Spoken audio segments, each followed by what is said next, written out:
avez réalisé votre quiz d'auto-évaluation pour tester vos connaissances de base sur le management intergénérationnel. Maintenant, nous allons passer au vif du sujet. Vous avez déjà entendu dans votre entreprise un manager un peu plus âgé qui se plaignait de la façon de travailler des plus jeunes. En effet, les 4 générations qui se côtoient dans le monde du travail ont des approches différentes, tant sur le plan des compétences, des motivations et de la réactivité par rapport au management. Dans ce premier module, vous allez comprendre et identifier les différentes caractéristiques et attitudes de ces 4 générations qui travaillent ensemble. Pour commencer, il est important de définir le mot génération. J'ai pris la définition généraliste dans le dictionnaire du Larousse et j'en ai retenu 3 qui sont en adéquation avec notre sujet. Qui sont ces collaborateurs que vous croisez dans le couloir ou que vous avez vus en visio pendant le télétravail? Ce sont les baby-boomers, la génération X, la génération Y et la génération Z. Donc nous allons commencer par les baby-boomers. Un baby-boomer, c'est une personne qui est née en Occident pendant la période du baby-boom après la Seconde Guerre mondiale. Ils sont nés entre 1946 et 1965. S'il y avait une phrase pour les caractériser, ce serait la réussite comme leitmotiv. Ils ont fait vivre peace and love dans l'Occident et ils ont vécu le rock'n'roll. Ils se caractérisent par la recherche ardente de la réussite professionnelle. Ils ont une vision positive de l'avenir. Cette génération est d'une nature très positive. Elle est animée par l'idée que tout est possible et elle souhaite révolutionner la société. L'ambition et la force de travail des baby-boomers développent la valorisation personnelle au service d'une réussite professionnelle.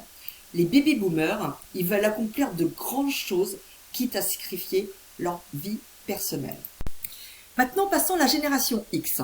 Ils sont nés entre 1965 et 1980, et si on peut les résumer, c'est recherche de défis et flexibilité à toute épreuve. Ils ont connu les symboles d'une stabilité économique, sociale et personnelle qui s'amoindrissent. Cette génération, qu'on appelle aussi la génération sacrifiée, ils sont sceptiques dû à ce qu'ils ont vécu.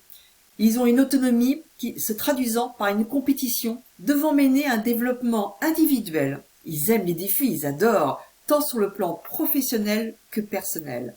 Ils croient en eux plus qu'aux institutions. Ils évoluent sur un marché du travail incertain. Ils sont flexibles et bâtissent leur vie professionnelle sur la multiplication des compétences et des expériences. Et c'est certainement la génération la plus instruite à ce jour.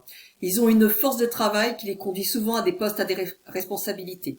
Les membres de cette génération, ils sont individualistes et ils exigent une liberté dans le travail. Et ils veulent trouver un équilibre entre leur vie personnelle et professionnelle. C'est la première génération à avoir connu les révolutions technologiques et les jeux vidéo. Maintenant, la génération suivante, c'est la génération Y. Ils sont nés entre 1980 et 1995. Ils sont le pur produit d'un monde dans lequel prévalent les nouvelles technologies et le virtuel. On peut les appeler les enfants de la communication. Cette génération est aussi appelée les millennials. Ils sont habitués à ce monde connecté et en mouvance et ils sont ultra connectés. Ils sont pragmatiques, ouverts, ils sont mobiles et créatifs. Et ils sont curieux et déterminés à vivre une expérience épanouissante dans tous les domaines. On les appelle aussi les Y. Les Y par rapport aux écouteurs qui formaient le Y. Ce sont des candidats consommateurs qui ne savent plus leur vie privée et leur vie professionnelle. Ils vont influer en grand nombre sur le marché du travail qui connaît le chômage en masse. Ils sont souvent issus d'une famille habituellement peu nombreuse et plus aisée. L'individu de la génération Y a généralement été éduqué selon les principes de l'enfant roi, ce qui peut parfois être à la source de ses attentes et de ses exigences élevées dans le milieu du travail. Ils prennent des valeurs individualistes et apprécient d'être consultés. Ces personnes ont du mal à supporter l'autorité et la hiérarchie et par conséquent à s'identifier à l'entreprise. Pour être motivés, ils ont besoin de reconnaissance et d'un travail stimulant qui a du sens sur leurs yeux.